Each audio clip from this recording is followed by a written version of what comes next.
Saudações alvinegras, meu nome é Celcinho, esse aqui é o nosso canal Botafogo Sem Mimimi. Eu já te peço, se inscreve no nosso canal, ativa o sininho da notificação, compartilha nossos vídeos, dá like, muito like. Like é a linguagem do YouTube, é assim que o nosso canal vai ter aquele crescimento, graças à sua participação, graças à sua interatividade, graças a seu like. Lembrando que aqui nós só fazemos um conteúdo por dia e aqui nós só falamos do Botafogo. Hoje é quarta-feira, dia 27. Cara, eu sempre esqueço aqui a data, eu tenho que confirmar a data. 27 de agosto, e eu tô torcendo pro mês acabar rápido, para chegar logo o próximo mês, pra gente já poder ir pagando as contas de novo, porque o dinheiro, quando chega nesse momento do mês, meu irmão, quem tem, pô, bota a mão pro céu e dá glória. Não posso dizer que eu não tenho, então, ô glória. Mas é complicado, né? São muitas dívidas, o custo de vida está muito caro. Mas a gente vai aqui também dando criando uma forma de se distrair e de não pensar tanto nos problemas. Bom, se você vê o Botafogo como sendo um problema para você, cara, lamento, né? Para mim, meu time do coração, com certeza, eu já tenho muitos anos de vida, então, cara, já vi muita coisa do Botafogo, eu já falei aqui, né? Fui criado andando ali por aqueles túneis ali de General Severiano, entrando pelo buraco de um portão preto que tinha lá, né? Antigamente era a roleta, né? Que antigamente era assim, né? A catraca para você entrar. Era bem afastado, quase colado ao hospital era o Rocha Maia, né? Era um pronto-socorro, Rocha Maia, quase em frente ao Pinel ali.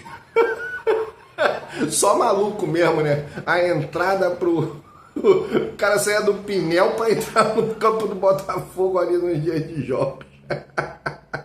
Ou então lá pelo lado da General Severiano, né? Ali daquele lado ficava também a entrada para os jogos. E eu andava ali, era um portão de ferro, né? Então o ferrugem foi pegando ali no ferro, criou um buraco. Aí a gente pequenininho, né, cara? Passava ali para aquele buraco.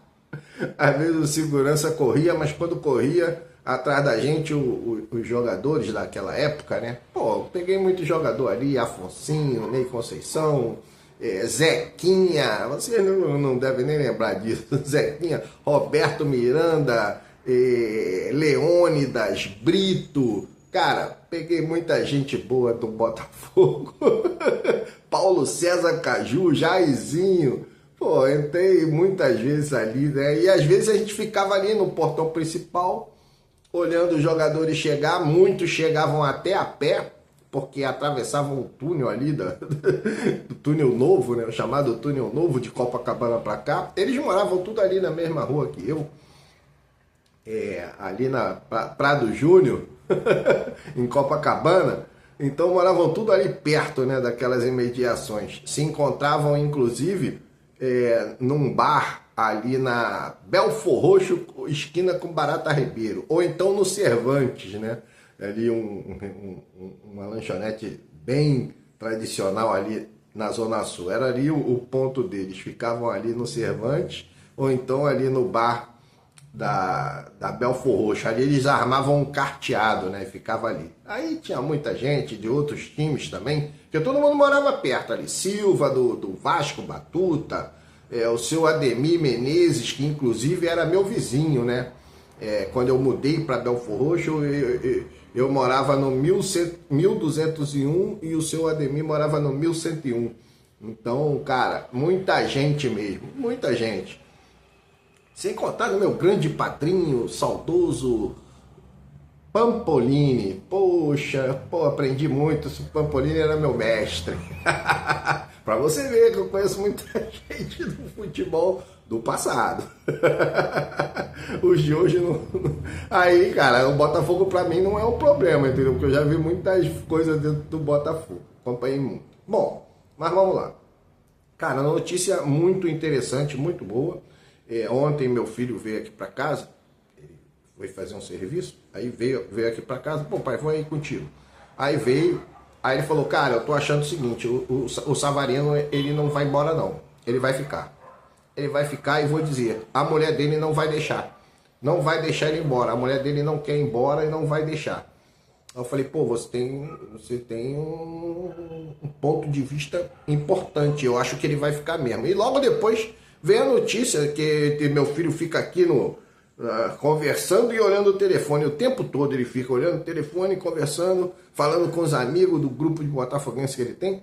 Aí daqui a pouco vem uma matéria, né, no Twitter, ou ele acompanha muito esse 365 Score, Fogão Net. Aí veio a notícia, né, que o Savarino tinha recusado sair do Botafogo para aquelas propostas, né? Ele tinha 3 opções, inclusive, se não me engano, 3 opções. O Transport, esse aí, é um desses aí. E o Al Rayyan, e ele recusou as duas, e apareceu mais uma proposta, não sei de quem era, não sei se era do Fenerbahçe, da Turquia também, mas ele recusou. Não quer ir, quer ficar no Botafogo, vai fazer história. Cara, isso é muito interessante. E o que eu falei, cara, ele tem convocações constantes na seleção da Venezuela. E a Venezuela pode ter uma chance de ir à Copa do Mundo. Então, para jogar a Copa do Mundo, cara, o melhor lugar é o Botafogo. Agora, o Savarino tem que melhorar um pouco o seu rendimento.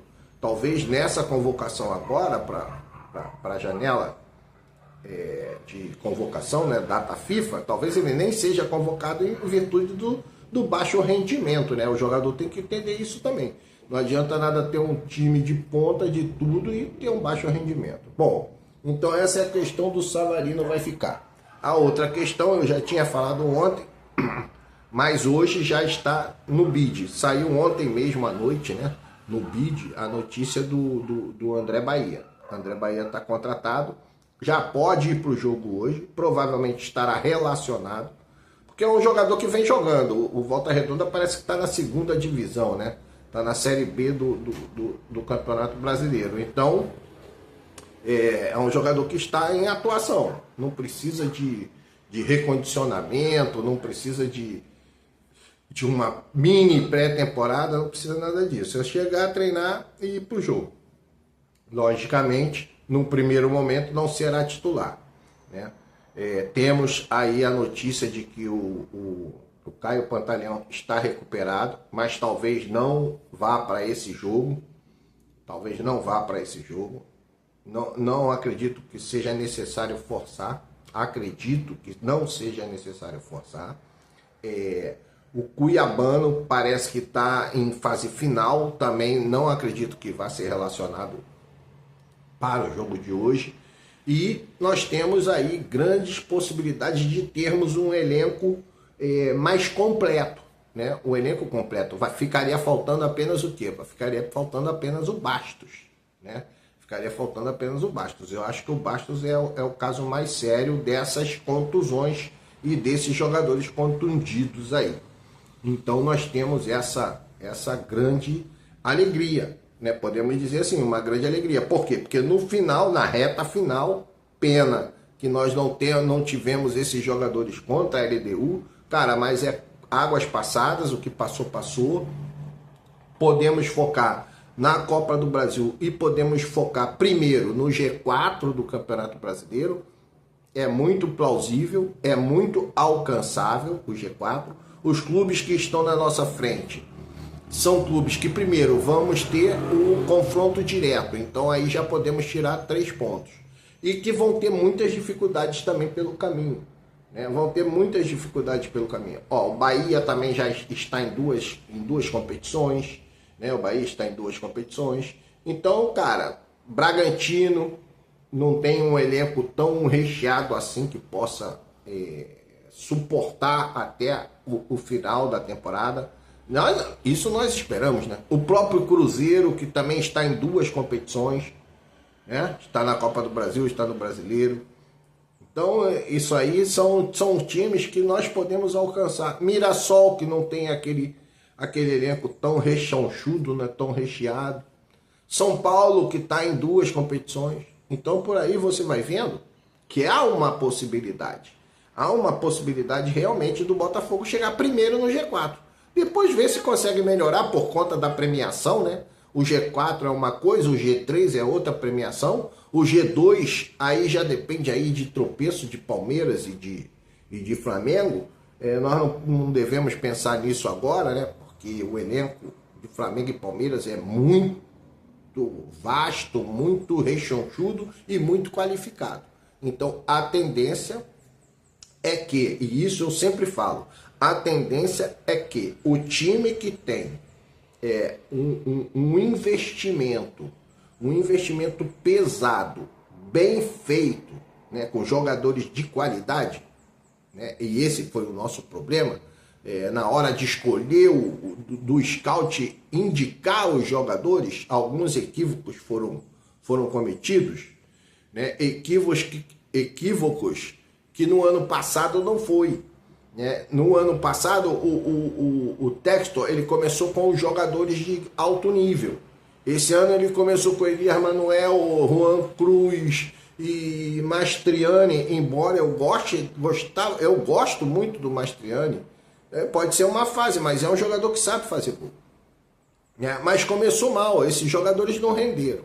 Diferentemente de Palmeiras e de Flamengo, que tem um elenco razoavelmente grande, porque usam muito a base, né? A base desses clubes são muito usadas, e é qualificado. Então a minha concepção é o seguinte: o clube que tem esse nível de investimento, ele tem que colocar, ele tem que transformar em resultado a sua superioridade financeira.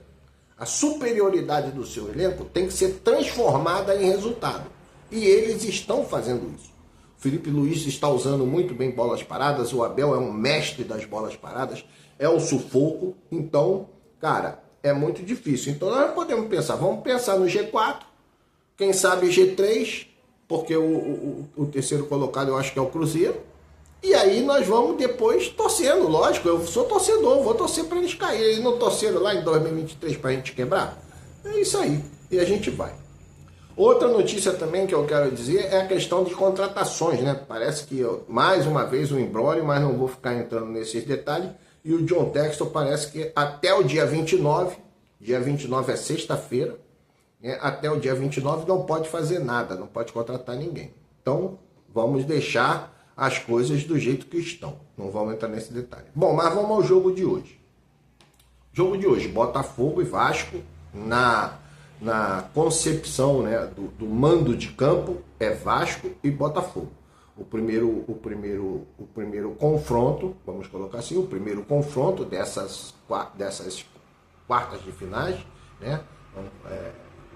Quarta de finais, posso dizer assim, né? Quarta de finais é Vasco e Botafogo. O jogo é hoje, 9h30, no estádio de São Januário. Passa no canal aberto, passa no canal fechado, aí você vai procurando que você vai achar. Mas eu vejo no canal aberto porque tem um delay, né? Tem um delay de um canal para o outro. Às vezes eu estou vendo aqui um jogo e canal aberto, por exemplo, eu estou vendo o Botafogo aqui, canal fechado, e tá jogando um time qualquer, Fluminense, Vasco ou Flamengo, no canal aberto. Lógico que eu vou ver Botafogo. Pô, cara, mas eu daqui de casa eu escuto o gol 10 minutos antes de passar o gol aqui. Aí tem esse delay do canal aberto pro canal fechado. Quando eu já sei que saiu o gol, o cara ainda vai anunciar ali. Anuncia 10 minutos depois. Então, jogo na Globo. O que eu vejo nisso aí? Cara, eu sempre falo isso. Já falo isso há muito tempo. Desde lá 2023 eu falava, cara, o que não se pode é perder. Ah, mas o empate, nós estamos assim, nós estamos assim, nós estamos assado, cara, nós estamos assim, nós estamos assado, nós estamos assim, nós estamos assado, mas amanhã a gente pode estar mais assado do que assim. Então o que não pode, cara, é perder. É você fazer tudo para não perder. Depois, você tem que fazer tudo para ganhar. Sempre você vai ter que fazer tudo para ganhar. Mas nem sempre é possível. Então o que você não pode? O que você não pode realmente é perder. Mas mesmo nessa fase, nesse tipo de competição, Você perder não é o fim da tua jornada. Você pode perder fora de casa e pode recuperar todo esse processo dentro de casa, no jogo de volta, no segundo confronto. Então o que o Botafogo não pode é perder. O que me interessa dentro do Botafogo, cara? É que eu estava conversando isso então também com meu filho, cara. O que me interessa, e eu já falei isso em vários vídeos, é que eu veja com os meus olhos, vendo o jogo, que o David Ancelotti conseguiu transmitir para o jogador as suas ideias, como eu falo, que também aprendi, inclusive com o Alex, né, o comentarista do Sport TV, preparação, né, a preparação, as estratégias, correto? Que ele tenha conseguido transmitir, porque a transmissão é muito importante, porque você consegue entender o que o técnico está se falando. É o caso que aconteceu com o Arthur Jorge. O Arthur Jorge conseguiu transmitir para os jogadores o que ele imaginava. Que esse pensamento ele seja treinado, ele seja bem massificado através dos treinamentos, que é a prática em si, correto? Então vem aí o treinamento, primeira fase é a preparação, a segunda fase é o treinamento, e a terceira fase é a execução. O que é a execução? É que os jogadores consigam fazer em campo aquilo que eles treinaram, que foi aquilo que o técnico preparou. Então é isso que eu quero ver. Eu falei com meu filho ontem, eu estava falando, cara, a diferença do Ancelotti até pro Renato Paiva, nós vamos colocar o seguinte, cara, o Botafogo, ele vai sempre pressionando. Com o Renato Paiva não, o Botafogo deixava o adversário. Não, com o Ancelotti, o Botafogo está sempre pressionando, o Botafogo está sempre tentando jogar para frente. A nossa defesa é muito bem postada. Os nossos volantes ainda não se acertaram. O nosso 3-1 é o nosso grande problema, né? O 3-1 que eu falo é ali ponta direita, o meia central, meia ofensivo e o ponta esquerda e o centroavante. Tem que qualificar um pouco mais nas finalizações. Nossos volantes têm que chutar mais um pouco a gol de média e longa distância. E aí, essa execução ela tem que ser bem feita. Eu falava, inclusive, que não adianta nada você ter uma defesa segura, mas enfrentar um ataque eficiente. Citei o caso do Palmeiras, que não fez nada, mas fez um ataque e fez um gol. Com o menino lá, esqueci até o nome dele. Foi o Felipe Anderson, entendeu? Então é dentro disso. Bom, é isso que eu quero ver o Botafogo. Os setores dialogando com qualidade. Setores dialogando com qualidade. E aí nós vamos cada vez tornar mais acessível o resultado favorável. Então, o Botafogo hoje pode ir com essa força máxima dentro dos jogadores disponíveis, né? Dentro dos jogadores disponíveis. Como eu falei, Caio Pantaleão provavelmente não vai ser relacionado e o Cuiabano também não vai ser relacionado. Então, qual é a escalação do canal? A escalação do canal é simples. John, Vitinho, Alexander Barbosa, David Ricardo, Alex Telles, Danilo, Marlon Freitas, Arthur, Savarino, Montoro e Arthur Cabral. Cara, não tem por que ser diferente. Nesse momento agora, não tem por que ser diferente. E as outras opções, você vai colocando em campo à medida do necessário. Ter aquela leitura, né? Eu sempre falo, cara, o técnico tem que ter uma leitura rápida do que está acontecendo em campo. Inclusive, se precisar mudar no primeiro tempo, mudar. Inclusive, se precisar mexer no primeiro tempo, mexer. Pode botar um Jefinho, pode botar até um Matheus Martins, pode botar o Cris Ramos junto com Arthur Cabral, pode botar o Cris Ramos no lugar do Arthur Cabral, correto? Pode botar ali o André Bahia para segurar um pouco mais, para facilitar a saída de bola pelo lado direito, mas isso vai mexendo à medida do necessário, correto? Então, mais uma vez, John, Vitinho, Alexander Barbosa, David Ricardo, Alex Telles, Danilo, Marlon Freitas, Arthur Savarino e Álvaro Montoro, e lá na frente Arthur Cabral. Esse é o nosso vídeo de hoje, esse é o nosso vídeo pré-jogo. Um grande abraço, saudações alvinegras.